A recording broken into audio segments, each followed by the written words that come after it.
Bismillah, elhamdülillah, vessalatu vesselam ala Resulullah. Hürmetli qarindaşlar, biz 6-cı dersimizde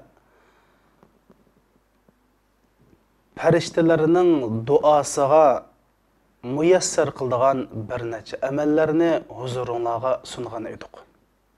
Allah subhanahu wa ta'ala bu dersini algan qarindaşlarımның şu emellerinin biresini olsun kılıp şu feriştelerinin duasıga eriştirgen du ilahim.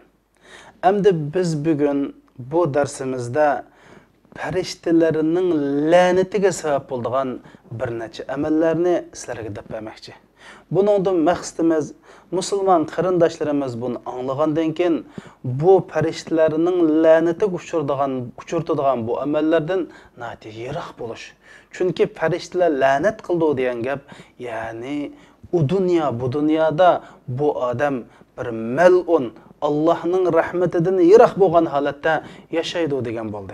Yani bular nati çoğun günah hesaplandıgan ameller.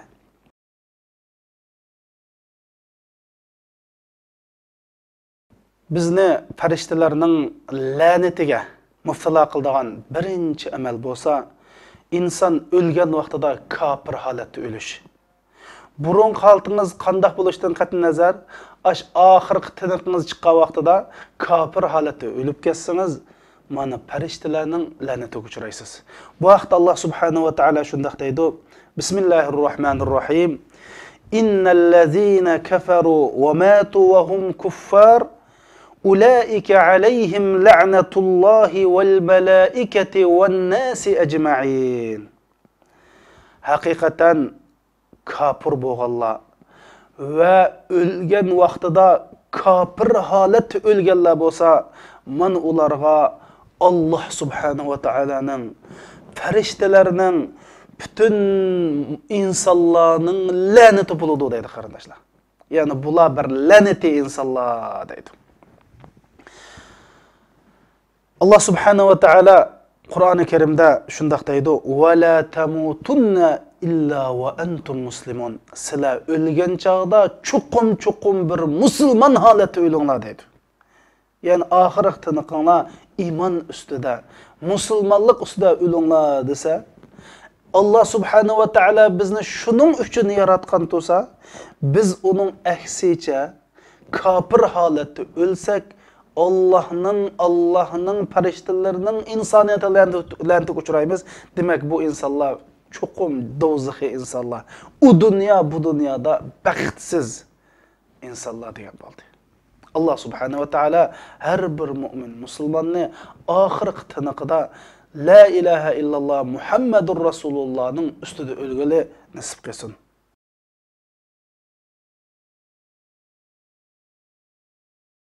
Feriştelerinin lanetiga sebep buladigan ikkinchi amel bolsa, musulmondachilikdan yeni bilish, yani islomdan yeni bilish. Nurg'un odamlar musulmonlarning holi kuni yaxshi bo'lsa, musulmonlarningki yulduzi osmonda parlagan vaqtida o'zini musulmon deb musulmonlar bilan birga bo'lib yashaydi. Mescitlerde birligi buludu. Müslümanlar cemiyetinde Müslümanların azası bulup yaşaydı. Ama şundaq bir intiham kelse, Müslümanların üstüge bir sınak kelse, Müslümanlar bu sınak jarayonida ba'zilari turmuş kiravatgan, ba'zilari iqtisodiyatdan ziyon uchravatgan, ba'zilari qattiq tahdid ichida yashashga to'g'ri kelgan. Bunu shundaq musulmonlarni tasqab, musulmonlarning iymonidan imtihon aldigan vaqtlarda nurg'un odamlar iymondan yenib oladi. Mana şundaq musulmon bo'lib, mushundaq taskunlarda shaxsiy manfaatini dunyolikni deb iymonidan yenib olgan kishilarga ferişteler lanet o'qiydi qarindoshlarimiz. Bu vaqtda Allah subhanahu wa ta'ala shundaq deydi: Bismillahirrahmanirrahim. Kayfa yahdillahu qawman kafaru ba'da imanihim ve shahidu anna ar-rasula haqqun ve ja'ahumul bayyinat والله لا يهدي القوم الظالمين أولئك جزاؤهم أن عليهم لعنة الله والملائكة والناس أجمعين. İman etip dedi. Peygamber aleyhisselamның bütün peygamberlerinin hak peygamber ikenligini itiraf kılıp, şunda da guvalık berip ve muş İslamның Allah'ның peygamberinin hak ikenligiga delil paketlerini bilip, hakken dep muşu delil paketini uqqandan keyin dindini yeni Allah bolsa bula dedi. Qandaqmı Allah o andaki ularni hidayet kıldıydı. Bundaqni Allah ikinci qatam hidayet qilmaydi. Çünkü Allah zalim öz-özüge zulm qilgan. Haqni bilip turup, haq ekanligi iqro qilib turup, delil paketini bilip turup dindini yeni Allah'ni Allah hidayet qilmaydi. İkinci qatam to'g'ri yo'lga buni muvaffaq qilmaydi. Bularning jazosi bo'lsa, ularga Allah Celle Celaluhu'nun laneti buludu. Farishtalarning laneti buludu. Bütün mümin Müslümanların laneti buludu. Bular o dünya bu dünyada lanet asıda yaşaydı dedi. Allah Subhanahu ve Teala mana bundan saqlasın qarindoshlar. Biz şunu bilishimiz kerak ki biz mümin Müslüman buludu ekanmiz. Çoqum bizga imtihani var. Çünkü Allah Subhanahu ve Teala shuni qonun qilib bekitdi. Sizlar ben Müslüman deplam imtihan bo'lmaydi deb gumon qilamsizlar deb oyat nozil qildi. Alif lam mim ahasiban nasu ay yutraku ay yaqulu amanna wa hum la yuftanun. Yani insanlar biz la ilahe illallah Muhammed Rasulullah deb biz musulmon desa o'zlarini imtihan qilmaydi deb gumon qilamda unda emas. Biz burun qilanimi imtihan qildik. Degini yani bu qonuniyat Adem alayhisalomdan tortib sizlarning davrigacha ta qiyomatgacha bu qonuniyat chuqum imtihan bo'ldi dedi. Nima uchun? Rasul bilan yolg'onni arish uchun. Rasul musulmon bilan yolg'on yasal musulmon arish uchun. Deb bo'lib Sura Baqarada imtihonning suolini chiqardi. وَلَنَبْلُوَنَّكُمْ بِشَيْءٍ مِنَ الْخَوْفِ Biz sizlarni qo'rqinish bilan imtihon olamiz. Voy so'lab qo'yami, etitami, pakan qo'yami, jermani qo'yami, nima qiladi? Mana shu qo'rqinish ichida yashaydi musulmonlar. Mushuning o'z imtihon. Mush jarayonni nurg'alib dindan yana oldi qarindoshlar. Keyindan pul bilan imtihon olamiz. Etizliqingdagi bug'doyning, beyg'ingdagi mevchining bo'lmay kamlab ketishidan imtihon olamiz. Ahirsa jiningni ishlamay imtihon qilamiz Allah Subhanahu taala. Bu qonuniyat. Bu imtihon kelganlar xo'sh bo'ldi. Chunki imtihonga salohiyat to'shqanlar bo'lar. Xuddi oliy maktabga imtihon bir salohiyat to'shqanladek. Ammo ansiraydigan odam imtihon kelmaganlar o'zini ansirsuldi. Endi mush imtihon bo'lish jarayonida aniqlam javdan jin arildi. Mana bundaq yeni vaqalarni Allah qanday ikkinchi qatam hidoyat qilsin. Bular chunki o'z-o'ziga zulm qilganlar deb bo'lib bular Allohning farishtalarining insoniyatning laneti buludu dedi. Bunun da Allah Subhanahu ve Teala mümin Müslümanlarımızı saklasın.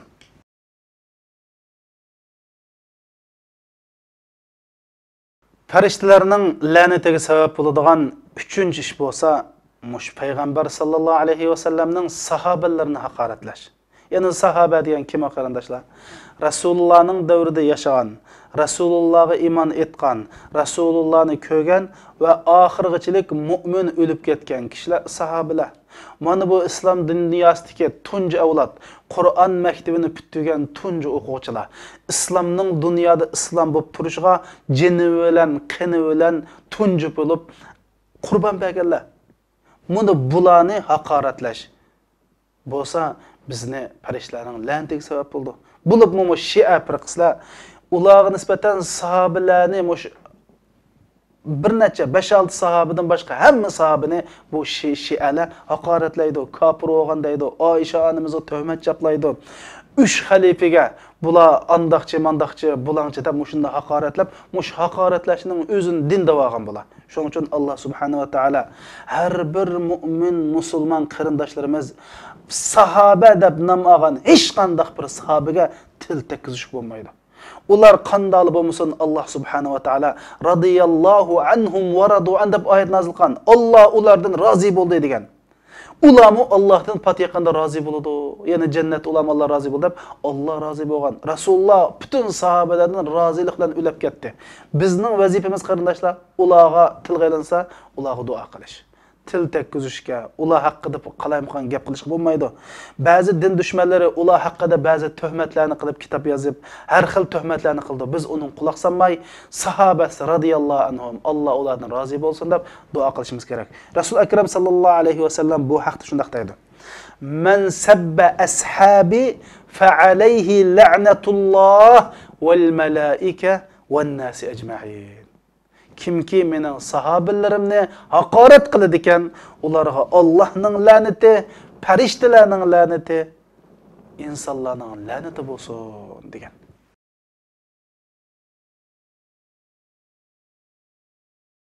Farishtalarning la'natiga sabab bo'lgan 4-ish bo'lsa, Allohning qonunlarini ijro qilishga to'sqinlik qilganlar qarindoshlar. Yani Allah'ın kanunu icra buluşqa to'sqinlik qilganlar. Mayli ig'iz bilan to'sqinlik qilsin, mayli qalam bilan, mayli har xil vositalar bilan to'sqinlik qilganlar farishtalarning la'natiga uchraydi. Bu vaqtda Rasul akram sallallohu alayhi vasallam shunday deydi. Man qutila fi amiyatin aw ramiyatin bihajar aw sautin aw asa fa aqluhu aqlu khata. ومن قتل عمدا فهو قود ومن حال بينه وبينه فعليه لعنة الله والملائكة والناس أجمعين. Yani kimiki bir qalayım qançılıqda öldürülse deydi.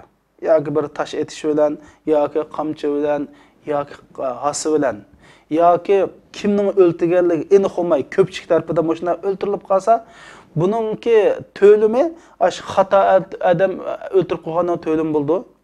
Amma kimki qasdan adam öldürdiken onunga qisas bo'ladi.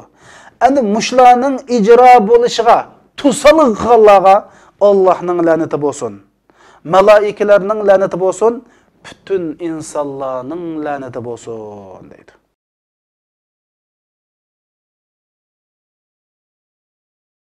Farishtalarning la'natiga sabab bo'ladigan 5-amal bo'lsa, qarindoshlar, musulmonlarning tuzilgan ahdisiga buzg'unchilik qilish. Bu vaqtda Rasul akram sallallohu alayhi va sallam shunday deydi. Zimmatul muslimin wahida yas'a biha adnahum faman akhfara musliman fa alayhi la'natullah wal malaikati wan nas ajma'in la yuqbalu minhu sarfan wala adla. Musulmonlarning ahdisi bir deydi. Yani bütün musulmonlarning ahdisi bir. Yani ma'lum musulmon yoki bir musulmon kafirlar bilan bir ahdi tuzabdi. Masalan, sen kafir, ma jutum kirsan, sen xotirjam yashaysan, men buning ahdi uraman debdi. Ish qilib musulmon kafirlar bilan ahdilashsa, bütün musulmonlarning mush ahdiga vafo qilish majburiyati bor. En yuqoridagi cho'ng boshliq ahd tuzatsa, en kichik tövendeki bir fuqaroninki shu ahdini buzmaslik majburiyati bor. Kimki mush ahdining ijro bo'lishiga, mush ahdiga buzg'unchilik qiladi ekan, bu odamga Alloh subhanahu va taolaning, farishtalarining va insonlarning la'nati bo'ladi deydi qarindoshlar. Bu muhim masala, bu siyosiy masala. Masalan, bir musulmon bir kafirni ya asirgibdi, ya kishi bir kafirlar bilan Qur'on hadisning ro'yiga asosan sen bo'ldi hamda ya sen sanksiya qilmaymiz, seni o'tamaymiz, seni uyingga o't qo'ymaymiz, ya bu narsa qilmaymiz deb uning ahdi bir narsa yizpagan bo'lsa, ham bir musulmon qilib sayyiz pasang meni nimcha qilmayman deb uning buzg'unchilik qilib bo'lmaydi, chunki bir musulmonning ahdisi bütün musulmonlarning ahdisi bo'ladi. Yani har bir musulmonning mushunda bir siyosiy huquqi bor islom diyarda demakchi. Mushning buzg'unchilik odamga Allah'ның, farishtalarning, insoniyatning la'nati bo'ldi. La'nati bo'ldi deganlik bu bak ig'ir masala qarindoshlar. Shuning uchun qattiq diqqat qilishimiz kerak.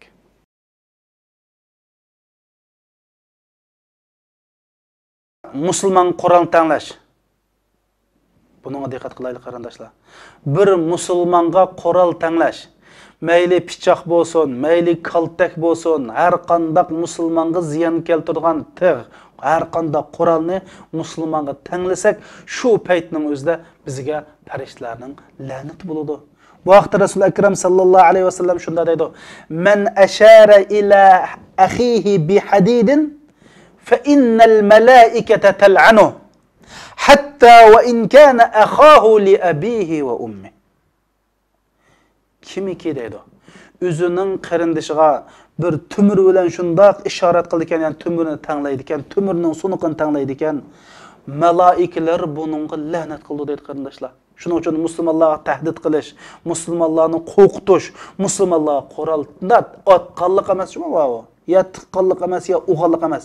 Faqat Qur'onni shuningga tahdid qilish ustidan tanglasang, yoki shunda tanglasang, Bazı ulamolar da çaq qilib tanglasa bo'lmaydi degan.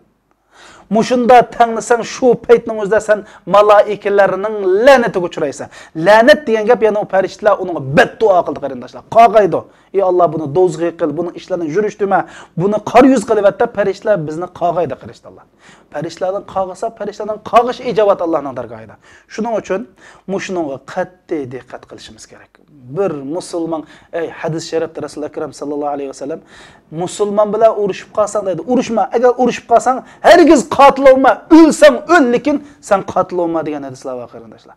Çünkü bir musulmonninki kishilik huquqi, bir musulmonning qani Allohning dargohida bütün olamdan osmon zimidan ulug', Ka'badan ulug' qarindoshlarimiz, Ka'badan ulug' bir musulmonning obro'yi, kishilik huquqi.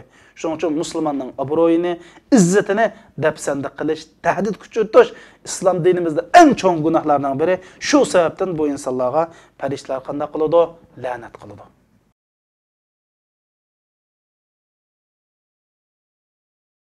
Farishtalarning la'natiga sabab bo'ladigan 7-chi amal bo'lsa, Alloh yo'lida pul xashlashga baxillik qilish.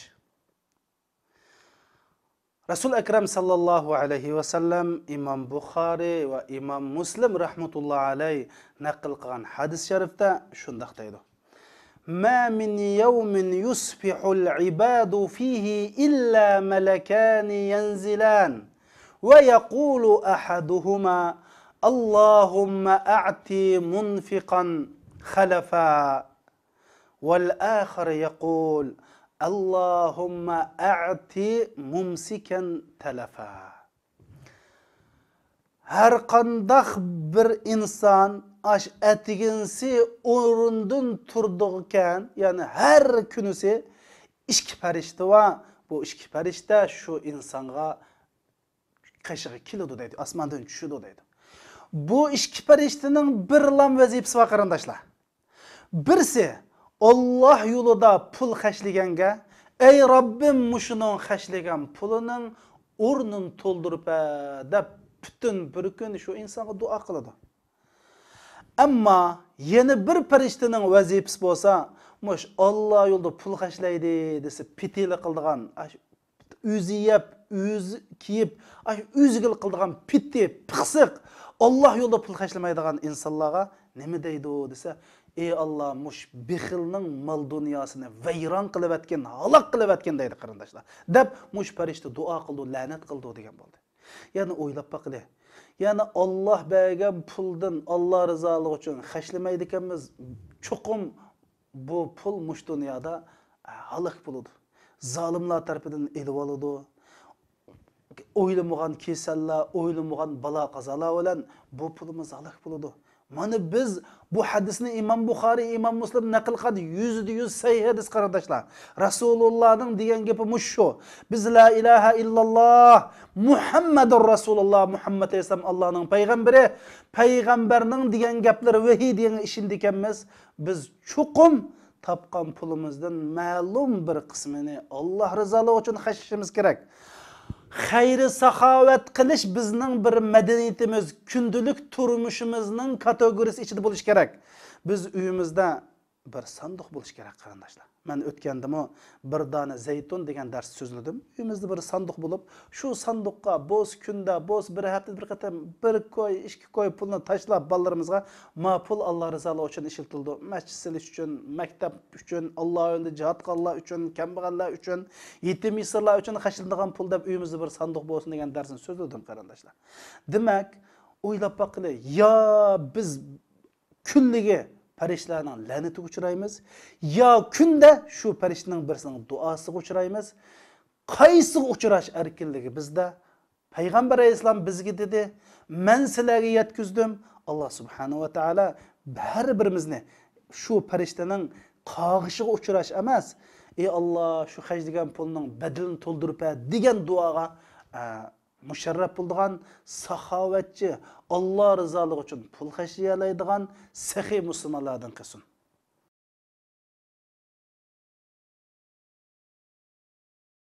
Farishtalarning la'natiga sabab bo'ladigan eng oxirgi amal bo'lsa, mush ayollar o'zining ayollik majburiyatini ado qilishdan sababsiz bosh tortish qarindoshlar. Bu vaqtda Rasululloh akram sallallohu alayhi vasallam shunda deydi: "Iza da'ar rajul imra'atahu ila firashihi fa'abat, fabata ghadabana 'alayha, la'anatha al-malaika hatta tusbih" deydi. Yani ayollik majburini ado qilmaslik degan nima degan gap desa, yani bir o'zining ayolini kushakka chaqiribdi. Yani bir yer chaqirgan, kushakka chaqirgan bo'lsa, u ayol bosh tortibdi. Shuning bilan bu shu ayolga xop bo'lib, shu ayoldan og'rinib uxlab qolgan bo'lsa, ama ikkisi tushunishib rozi bo'lsa, bu boshqa gap. Ammo erning ehtiyoji bor ekan. Ayoldan o'zining shar'iy haqqini talab qilsa, ayol sababsiz unmasa, shuningdan xop bo'lib uxlab qolsa, ta tongotqichilik farishtalar shu ayolga la'nat o'qiydi deydi. Ahirda qarindoshlarim, mana bu farishtalarning Alloh subhanahu va taolaning insoniyatning la'natiga sabab bo'lgan dinimizdagi razil amallardan bir necha amallarni huzuringizga sundim. Qarindoshlarimdan o'tindig'inim, yanil deyman, mushu darsning keng ko'lamlik, mush chat elda musofir bo'lib yashab o'tayotgan qarindoshlarimizga bir yetishini, shularning anglashini, bir shularning anglishiga bir vasila, yordamchi bo'lishinglarni sizdan tuvanchilik bilan so'rayman. Biz bu chet ellarda bo'libmi Yevropada yashayotgan Uyg'ur mu'min musulmon qarindoshlarimiz dinimizdan arlab qolsa olmaydi. Dinimizni tushunib qo'yaylik, dinimizni bilaylik. Shunda vaqtda biz o'zimizning kimligini va Uyg'urligimizni, eng muhimi musulmonlikni saqlab qola olamiz. Har bir musulmon qarindoshlarimiz mush Facebookda bo'lsin, Twitterda bo'lsin, YouTube'da bo'lsin, mush darslar bor. Mushni bir taqib, boshqalarga deb, boshqalarga ham bahrlab, mushunda qilib qo'ysa qarindoshlarimiz, bizga ajr savob keladi emasmi? Shundaq oson, shundaqlam she'r deganni besib qo'ysak ham tugaydi emasmi? Shuning uchun biz mush darslarimizning umumiylik boshqalarning foydalanishiga bir yordam qilsanglar qarindoshlar. Va sallallohu ala sayyidina Muhammad va ala alihi va sahbihi va sallam.